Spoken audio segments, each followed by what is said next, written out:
Halo guys, selamat datang kembali di Pojok Seram Intermezzo. Hari ini gue akan menceritakan film dari Korea yang berjudul Midnight. Ayo kita mulai.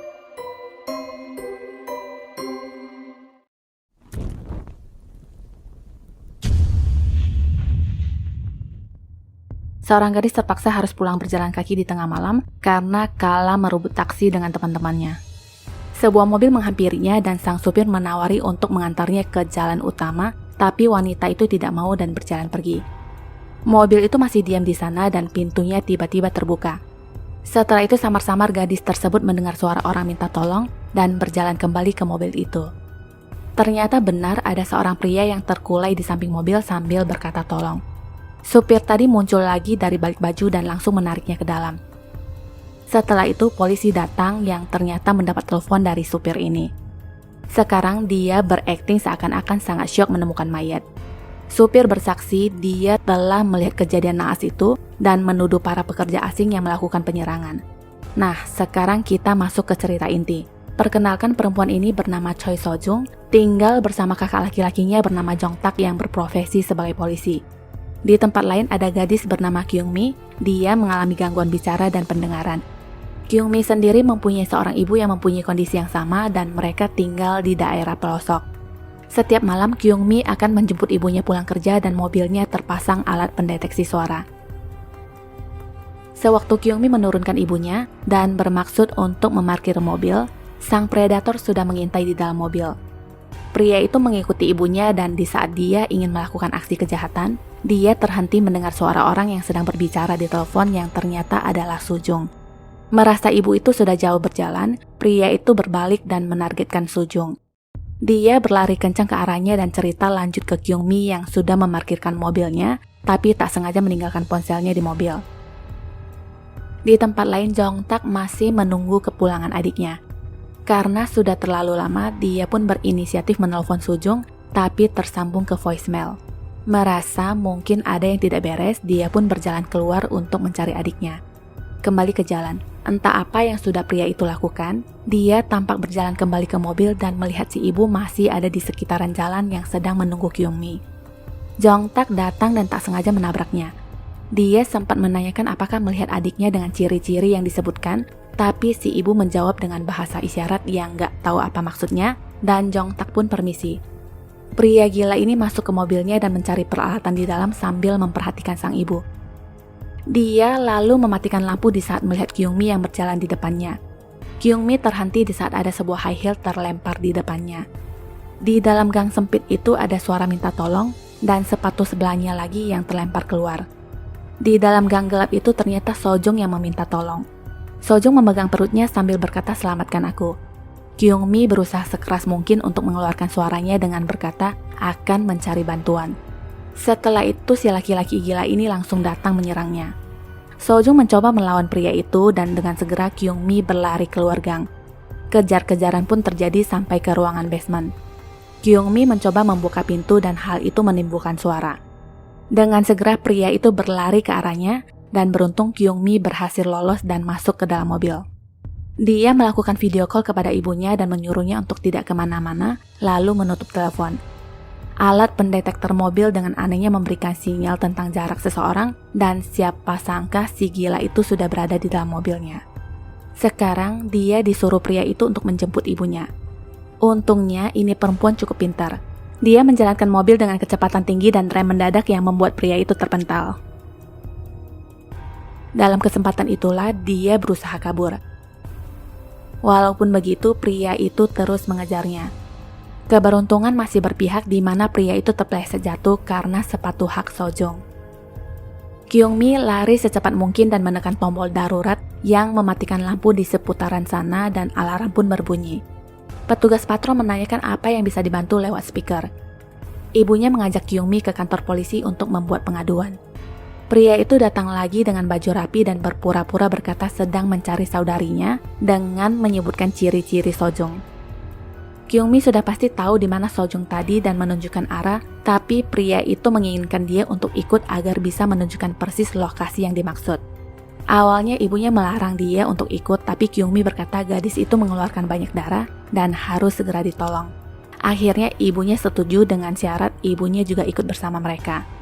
Di saat mereka baru saja mau menuju lokasi, mobil polisi datang. Nah, kebetulan, jadinya Kyung-mi melaporkan kejadian yang dialaminya tadi.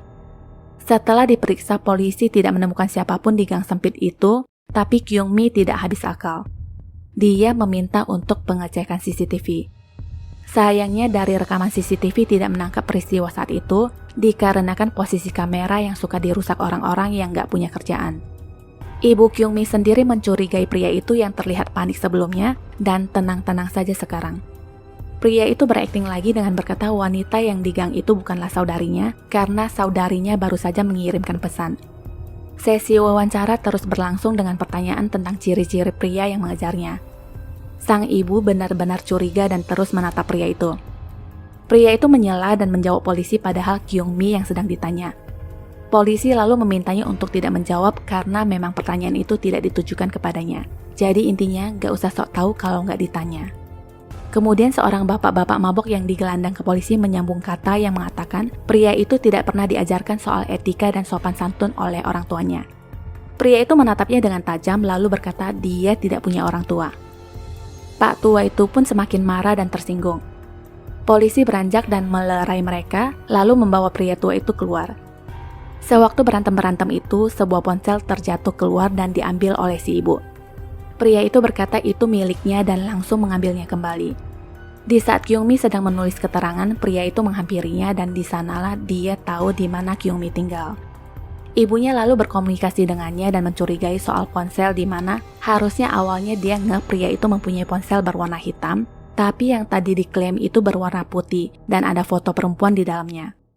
Pria yang membaca aduan tertulis Kyung-mi mengatakan dia sudah melihat terlalu banyak dan bertanya apa yang sedang dia dan ibunya bicarakan.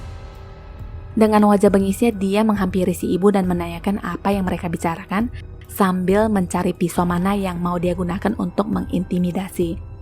Untungnya semua itu terhenti di mana Jong-tak masuk dengan suara lantang yang mengatakan adiknya hilang. Di kantor polisi dia menjelaskan ciri-ciri adiknya. Pak Pol menyuruhnya untuk memperlihatkan foto adiknya kepada orang-orang yang ada di sana karena kebetulan mereka sedang mengerjakan laporan yang sama. Jong-tak pertama kali memperlihatkan kepada pria itu dan tentu saja jawabannya tidak pernah tahu. Setelah itu si ibu, tapi di saat ibu melihat foto tersebut, Jong-tak sepertinya sedikit memahami kekurangannya dan mengambil kembali ponselnya yang terkesan agak terburu-buru. Ketiga dia memperlihatkan kepada Kyung-mi dan Kyung-mi pun bereaksi. Pak Pol menyuruh Jong-tak membaca pernyataan Kyung-mi dan tiba-tiba si bapak mabok itu masuk lagi dan ingin menyerang pria itu yang membuat Pak Pol harus kembali membawanya keluar. Di saat si ibu ingin memanggil Jong-tak, dia ditahan duluan oleh pria itu dan mengancamnya agar tutup mulut atau anaknya sebagai taruhannya. Selagi Jong-tak dan Kyung-mi sedang berkomunikasi, pria gila ini meminta si ibu untuk membuka tasnya yang berisikan banyak pisau. Dia berencana akan menyerang Jong-tak dari belakang dan si ibu dengan sekuat tenaga berteriak. Pisau itu berhasil ditahan dan si gila ini mengaku bahwa dia adalah pelaku penikaman adiknya. Perkelahian pun dimulai sedangkan Kyung-mi dan ibunya segera berlari keluar. Dua polisi di sana masih belum tahu apa yang terjadi di dalam dan masih asik merokok. Mereka didorong masuk oleh Kyung-mi dan ibunya di saat-saat yang tidak menguntungkan karena posisinya Jong-tak sedang duduk di atas pria itu. Dengan licik pria ini mengubah aktingnya menjadi korban dan meminta tolong kepada polisi. Akhirnya mau gak mau Jong-tak dilumpuhkan oleh polisi dengan tembakan setrum. Pria itu keluar dengan wajah penuh kemenangan. Kyung-mi dan ibunya mencoba mengatakan kepada petugas bahwa setannya yang itu loh pak. Tapi apa daya Pak Pol tidak mengerti. Sang predator pun kembali dibebaskan ke alamnya. Setelah itu Jong-tak sudah tampak sehatan dan kedua polisi itu baru tahu bahwa Jong-tak juga adalah anggota kepolisian dan mereka sudah melakukan sebuah kesalahan. Hal itu benar-benar membuat Jong-tak murka dan menyuruh mereka untuk segera menemukan adiknya. Setelah mengantarkan Kyung-mi dan ibunya pulang, mereka segera melakukan pencarian. Di rumah Kyung-mi terpasang lampu khusus yang akan menyala jika mendeteksi suara. Lampu-lampu itu berkedip dan di luar ada seseorang yang menggedor-gedor pintu dengan kasar. Setelah didekati ternyata hanya teman dari si ibu yang ingin mengambil barang-barangnya. Setelah itu si ibu membantu membawakan barang dan meninggalkan Kyung-mi sendirian di rumah. Tak berapa lama laki-laki itu sudah berdiri di depan rumah dengan memadamkan lampu dan membuka pintu dengan mudah. Kyung-mi masih belum menyadari kehadirannya sampai dia melihat lampu yang berkedip. Dia menoleh sana-sini tapi tidak melihat kehadiran orang dan tiba-tiba lampu padam. Pria itu sengaja mempermainkannya dengan santai. Dia memadamkan semua lampu peringatan untuk melancarkan aksinya. Kyung-mi yang melihat kartu nama Jong-tak mengetik pesan lewat ponsel yang sekedar ingin memberikan simpati atas apa yang terjadi kepada adiknya. Si Sarap malah senang aja ngintipin dari belakang dan setelah itu dia pergi mengambil kapak. Sewaktu dia mengapak, Kyung-mi berhasil mengelak dan langsung berlari ke kamar. Dengan segera dia mengirimkan pesan kepada Jong-tak agar segera menolongnya, juga mengirim pesan kepada ibunya agar jangan pulang karena si gila itu ada di rumah. Si ibu malah membalas, ngomong apa sih kok pintu rumah terbuka? Lah makin paniklah Kyung-mi membaca pesan dari ibunya yang menandakan dia sudah ada di depan rumah. Tapi dia baru tersadar ternyata itu cuma jebakan karena ada kata-kata yang bertanya, apakah ibu harus pergi sedangkan memang dari tadi sudah pergi. Karena pintu sudah terbuka sedikit, si gila sudah di depan dan langsung menariknya. Beruntung Kyung-mi masih lolos dan si gila itu masih ala-ala mengirimkan pesan seakan dia adalah ibunya. Lampu detektor terlihat tidak bereaksi dan tiba-tiba pintu pun dikapak. Singkat cerita, si Sarap berhasil masuk ke kamar dan Kyung-min segera melompat lewat jendela, tapi sayangnya rambutnya kejambak dan dia pun bergelantungan di atas. Karena sudah tidak tahan menahan berat badan Kyung-min, akhirnya pria itu memilih melepaskan cengkeramannya.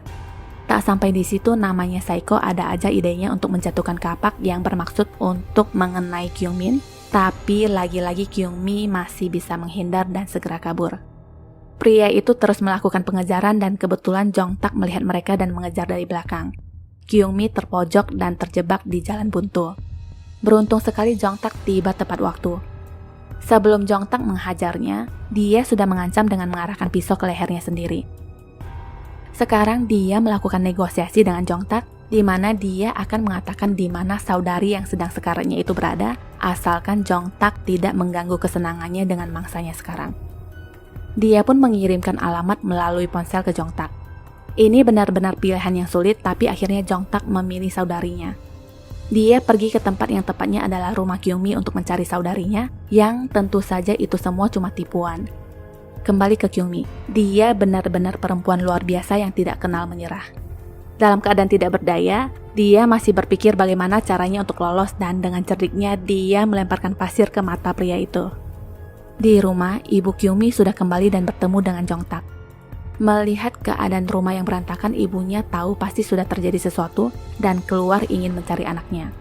Jong-tak dan ibu Kyung-mi segera kembali ke lokasi tapi mereka sudah tidak ada. Kyung-mi yang berlari sekencang-kencangnya menemukan Sojung yang merangkak keluar dari mobil sambil berteriak minta tolong.